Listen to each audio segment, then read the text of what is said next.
Papa Yada Mbour Petit Ordi Fissel le frère d'Ablaye Ndong Papa Yada moo gëm lu xonk def tent noonu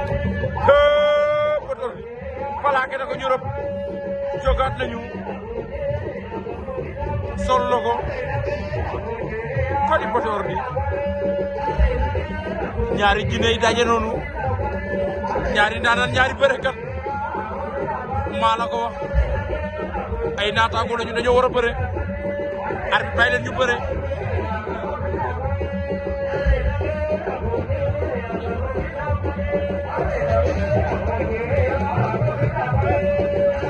fii la nag waaw war na ko ndamu dalay daan yéen a mbocc ko door ci suuf Petit Ordi Fissel ndeysaan daan na Papa Yada bu Mbour de aca pour Fatou Ndiaga Niaw Adama Thior Gandiaye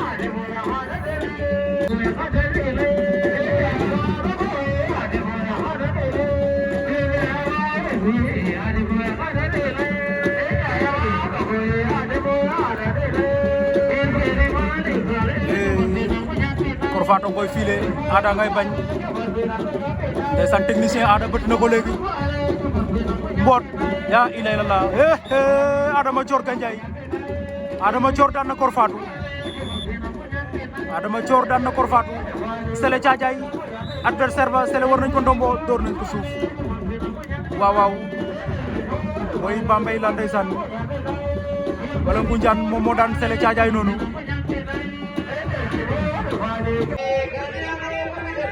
Jules Baldé bu Kaado mooy bëroon moo kër Emma bu Berobe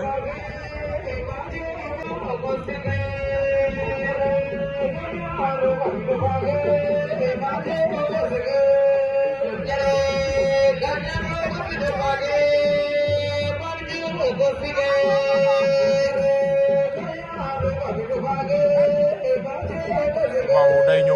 ñëw dalay daan waxoon naa la ko ne ko ci waxoon naa la ko dalay daan ñaar la ko joxoñ ne kon ni Kor Emma aca beneen combat gi noonu sama gaay ba tey ci raw gadu yi diggante bu ci dugg Kaolack kon daan Diomaye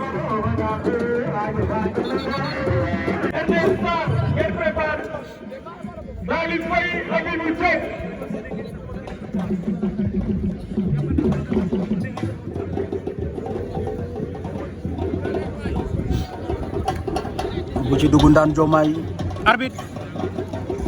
plaqué na ko daan ko bu ci dugg Kaolack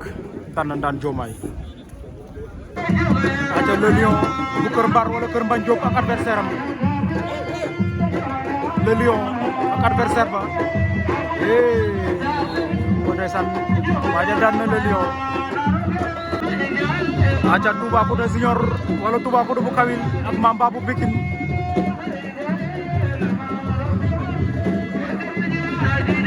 ndeysaan Mamba bu am na ngembu de ngoobu na ko Toubacouta bañal ma loolu ndaama la warul a féete suuf Toubacouta Junior Mamba bu Kawil wala Toubacouta bu Kawil ak Mamba bu Pikine caxabal njool la day métti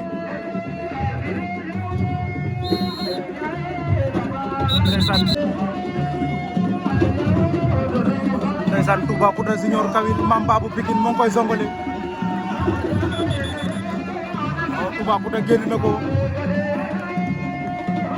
day jeex par avertissement waaw disqualification Toubacouta Junior Kawil génn na Mamba bu Pikine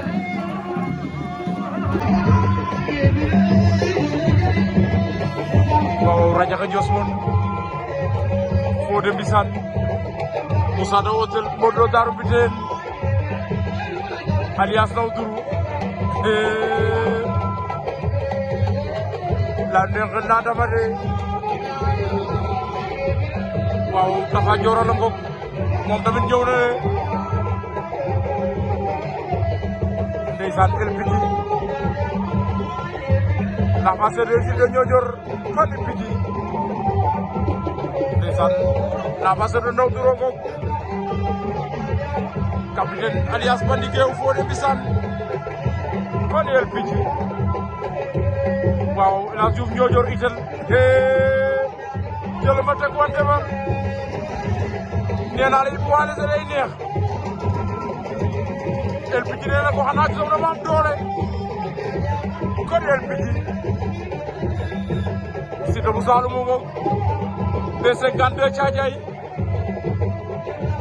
jël ma teg wante ba Roog Som moom dama jël ko ca ginnaaw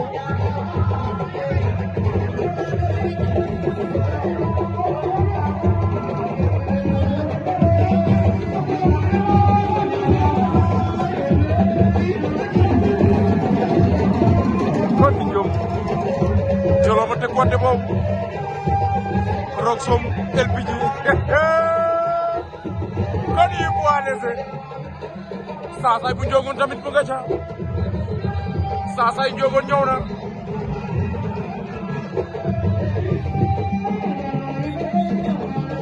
ca yi poids léger ñoom Moussa Ndaw Hôtel moo ngi ca ginnaaw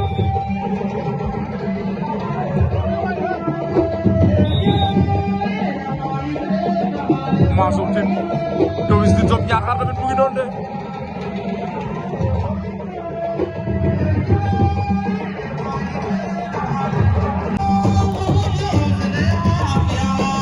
Petit Ordi Fissel ak adversaire am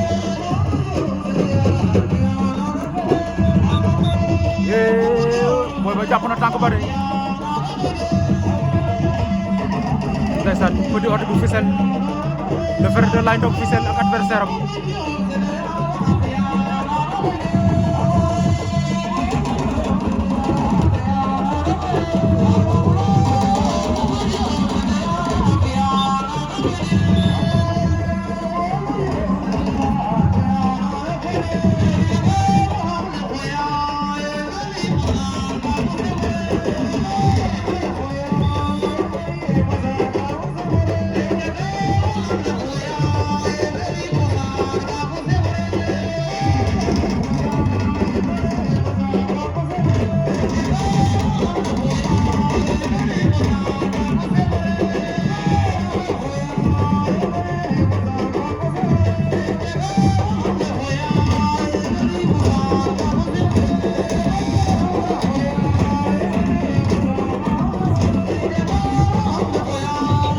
adversaire am Petit Ordi waaja war na ko ndong waaja ak ca wet ga de Petit Ordi koy dóor mboot mbaa loolu wóor na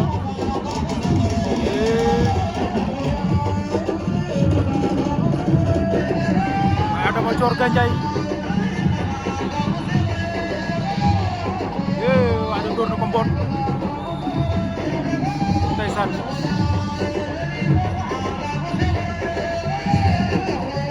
Petit Ordi ak adversaire ba tey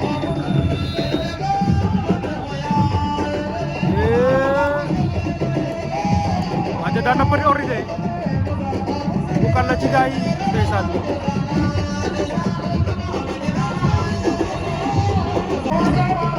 waaja Hôtel Diéry Niakhar Kor Mari Ngane wala Kor Mari Ndiowane Hôtel Diéry yor ngembulu weex li Kor Mari yor ngembulu ñuul li waaw mu nekk ñaari mbër yu xamante ndeysaan bëri nañu li ñu daje raw gadu zone Gandiaye bi ndeysaan ñoom Hôtel Diéry ak Kor Mari bu Ngane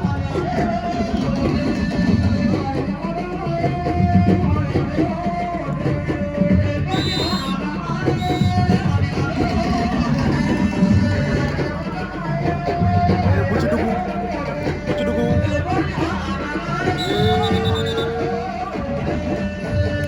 waaja daan na ko aca Hôtel Diéry Kor Mari ndeysaan Hôtel Diéry Niakhar Kor Mari Ngane ba tey ñoo ko ca avertissement pour Hôtel Diéry Niakhar Hôtel Diéry jël na benn avertissement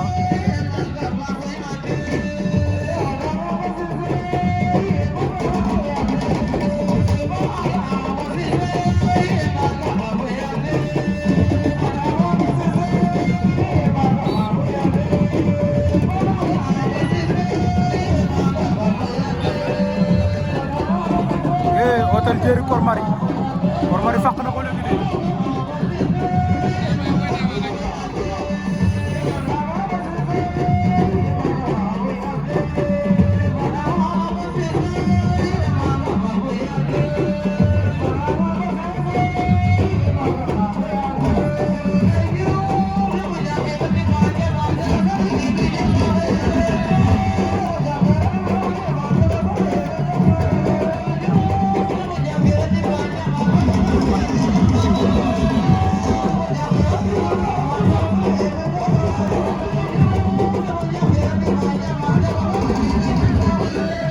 Toubacouta bu Fissel ak Lang Barakaado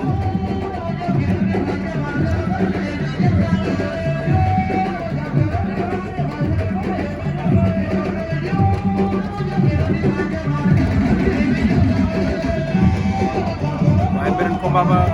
diggante Hôtel Diéré bu Niakhar Kor Mari takk na ko caxabal Hôtel Diéré koy forcer ak ay naax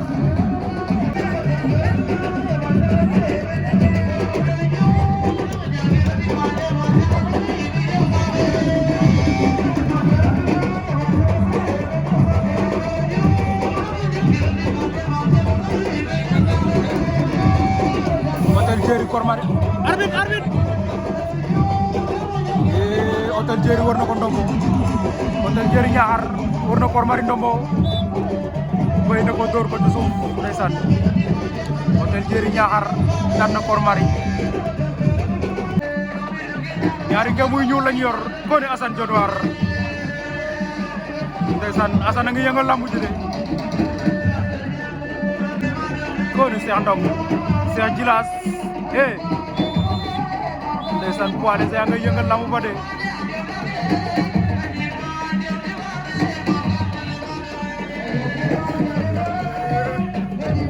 waaw waaye ba tey ci combat boobu ndeysaan Sefa borom Jaxaw ndeysaan Sefa Jaxaw waaw aca combat sok ndeysaan B52 Thiadiaye Mbir Doole Palmarin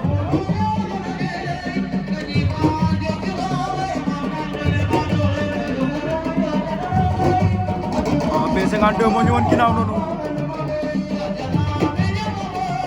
Mbir Doole moom lañ jàkkaar loolu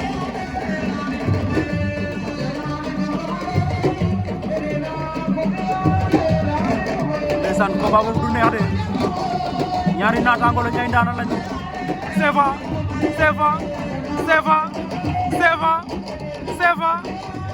waa Sefa tey lii lan la ni Sefa Jaxaw yaa ilaha illallah Sefa lu muy ni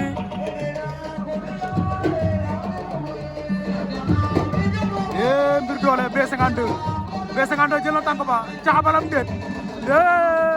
B52 Thiadiaye B52 daan na Mbir Doole Palmarin waaw Ngoné dina leen jeexal de moom B52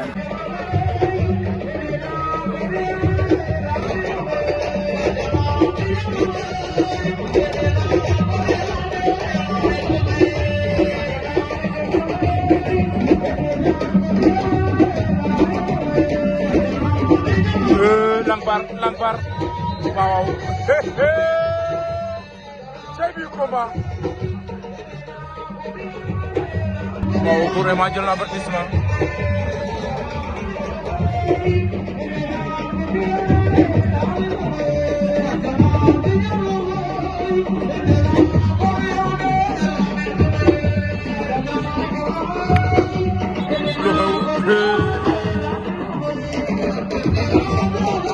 ndeysaan li ngi bëlu rëy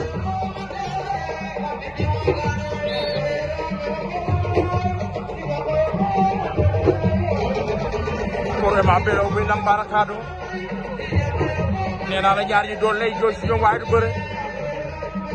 maa la ko wax su jàppante nga gis bëre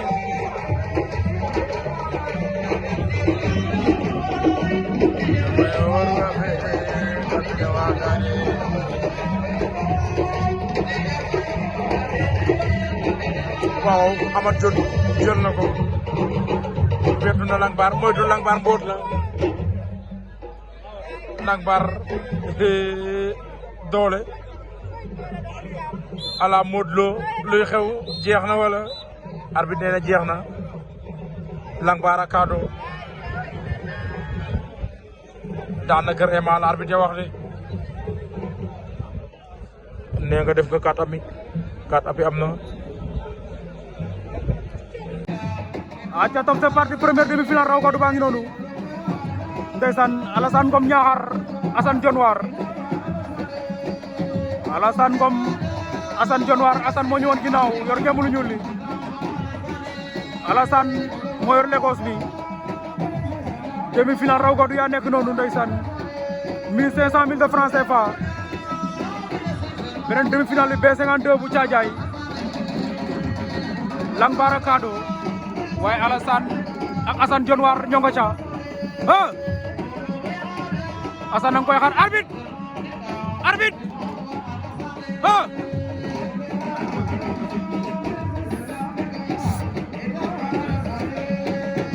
aca Alassane Niakhar Assane Dionewar ndeysaan ñaari mbër am nañ jëm Assane Dionewar am na ngemb moo ngi koy songale Assane door na ko ci suuf rëpp nañu jógaat te door nañ ko de Alassane Ngom ndeysaan Niakhar daan na Assane Dionewar koni Alassane Ngom Niakhar en finale Alassane Ngom Niakhar en finale daan na Assane Dionewar Alassane a ngay jooy ndeysaan Alassane a ngay jooy bul jooy yaa dem finale émotion la wala lan la ndeysaan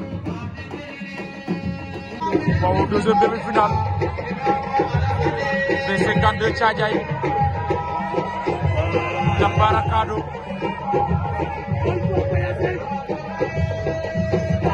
Langbar bu Kado moo ñu woon ginnaaw noonu B52 bu Thiadiaye moom lañ jàkkaarloo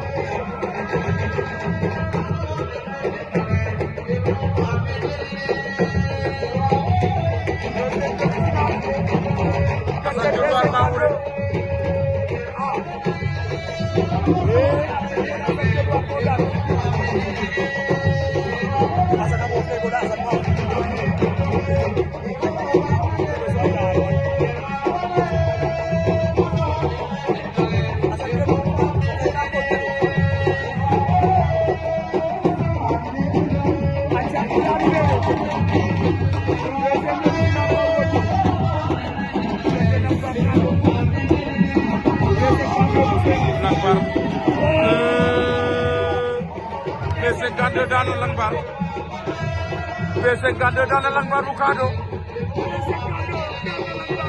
ko di B52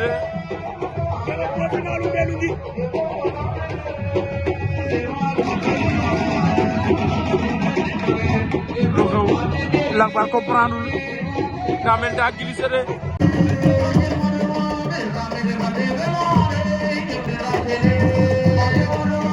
aca Arara Sokone Richard bu Fissel ndeysaan Arara mooy teint clair bi Arara Richard waaye Papa Ongué ak adversaire am Papa Ongué Kaolack en rouge ak adversaire bi en noir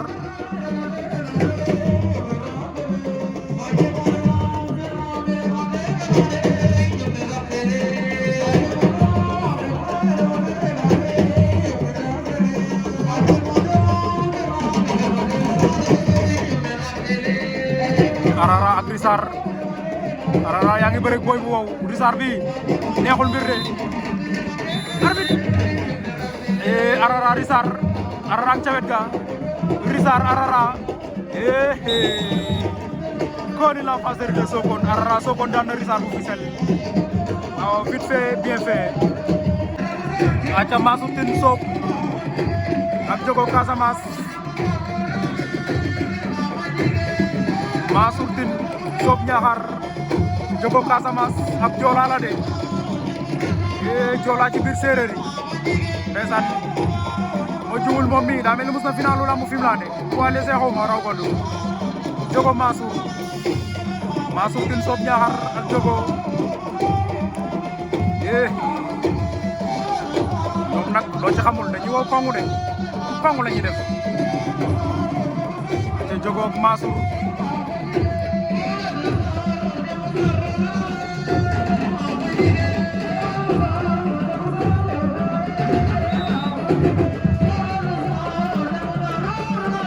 Cambay Kër Mari ak Tafa Joral ci ginnaaw Mansour Tine Jogo jël amul wala laal ak bul suuf Mansour wër na ko ndombo Mansour ak Jogo Casamance Mansour ak Jogo Mansour wër na ko ndombo moo ngi koy bay Mansour a ngi koy bay Mansour ak Jogo ndax kat ab amul waaw Mansour Tine arbitre déplacé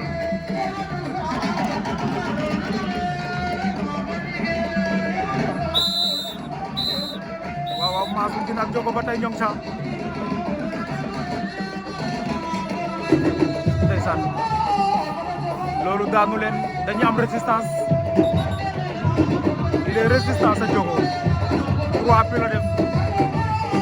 jeexagul de Mansour Tine Jogo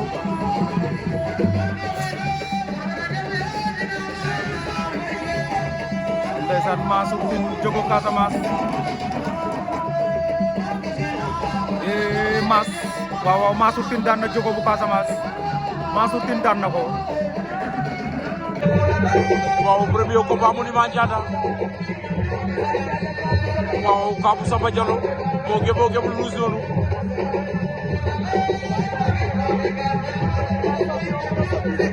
Kabou daa mel daa bëgg accélérer Monument waaye est-ce que Monument na la may loolu Kabou Samba Diallo Monument Ndianda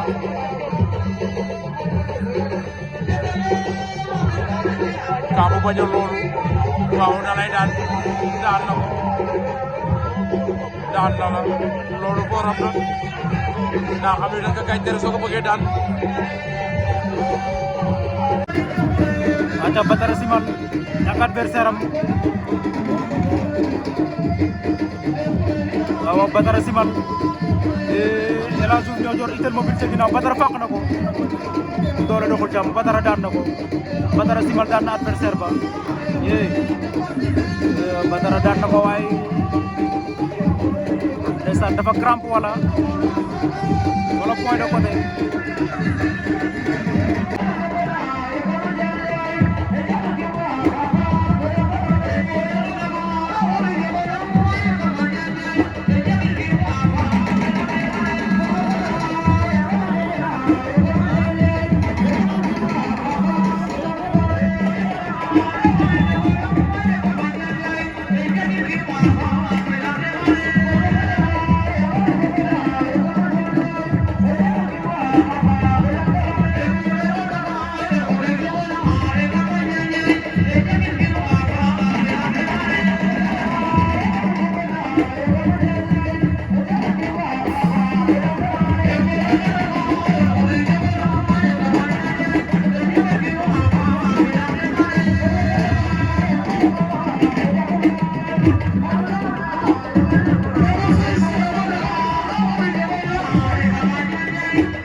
ndeysaan El Hadj Diouf ñoo jor itel mobile fara bu ñoo ngay bëre lamb ju metti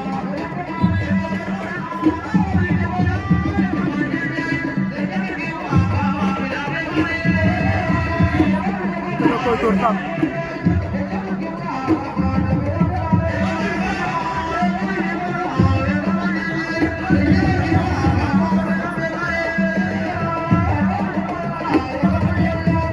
El Hadj takk na ko El Hadj takk na itel mobile El Hadj fermé na ko moo ngi koy kot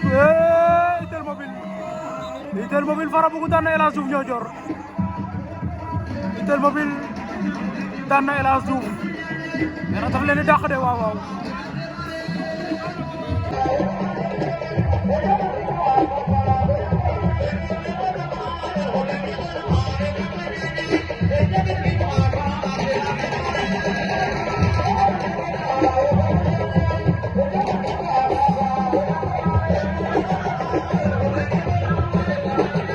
Gandia Fama Rongsong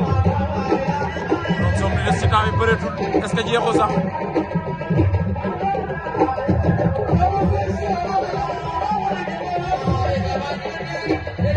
waaw waxoon naa la ko Gandia day gérer temps bi du sax boppam ndax jum te waru ko kooku gën kaa bëgg combat pour génn ci sinon pas day jàll par déjoir bi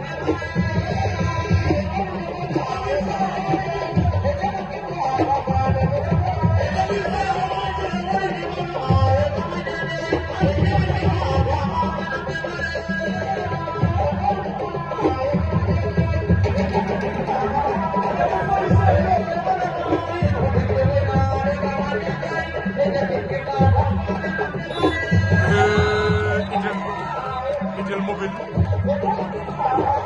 daan na LPG laa day dàq Gandia nee na fii dëkkam la kon Itel waaye Gandia Fama gën na rakk ci fële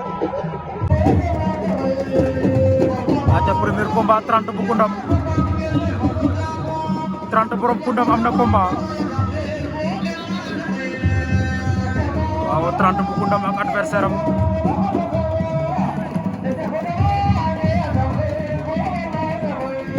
30 Koundam ak adversaire am taw nañu daje waaye mënoon nga bañ jàppante ba 30 dafa diis mais waaj a tàgg na ko arbitre waxoon naa la ko waaw jàppante ba moom nga waroon éviter ndeysaan 30 daan na ko 30 Koundam daan na premier combat am poids léger yi aca premier combat Maodo Djilass ci poids léger yi Maodo Malick Djilass ak adversaire ba waaw Maodo Djilass en noir adversaire ba xamuñu ko waaye daal ngembam lii doy na waar koni Maodo Djilass adversaire am Maodo daw na jël ko booy ba kar ko ndeysaan booy ba ngay résister de Maodo Djilass bon waay waaw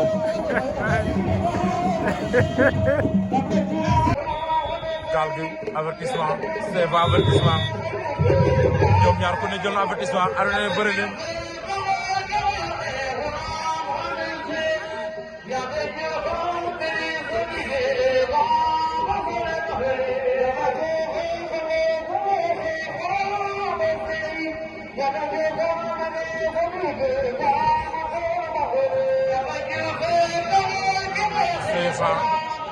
CFA moytul Khadim Sarr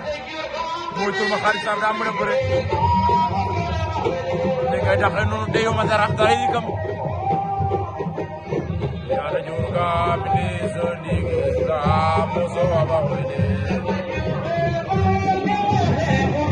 fani arara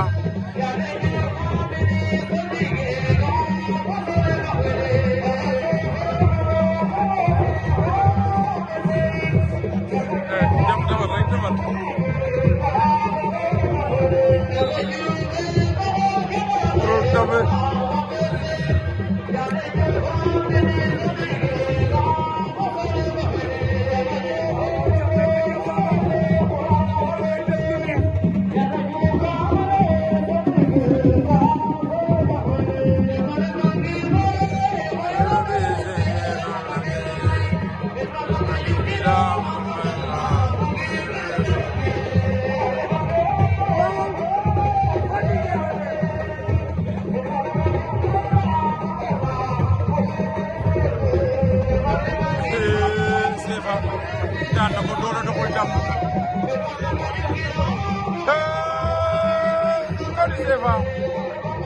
aca Siteu bu Saloum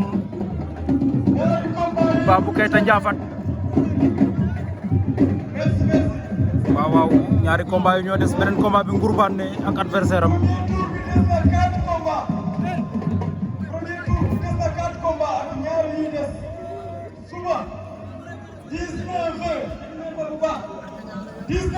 Siteu ñu commencé bu ñëw bu la koy premier tour des na 4 combats ak ñaar yi bëre bu jeexee suba 19h 7h suba ngeen teel a ñëw. Siteu bu Saloum 4 combats yi ñëw Babou Keita 4 combats yi def suba yi leen njëkk a bëre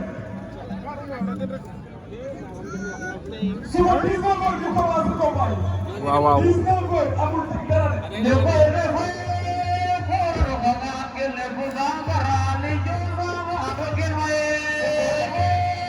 Siteu bu Saloum Babou Keita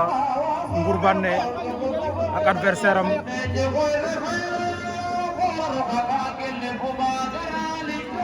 ñaari combat yi ñoo ci des premier tirage bi des na 4 combat waaye minuit dafa jot waaw dañ koy arrêté wala ñaari combat yi bu jeexee ñu arrêté ko ba suba ndeysaan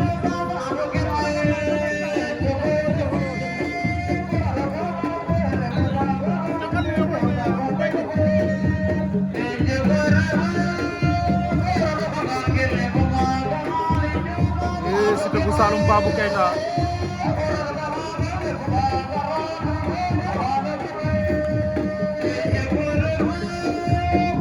ndeysaan liñ ci wax Babou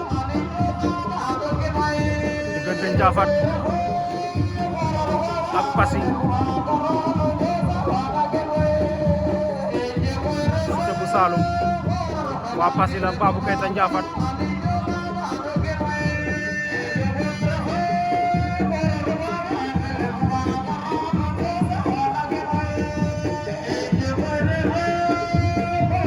Ngour Bané bu Ñaxar ak adversaire am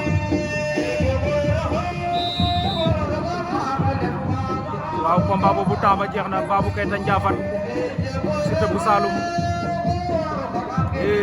victoire de Babou Keita ndeysaan Babou Keita génne na Siteu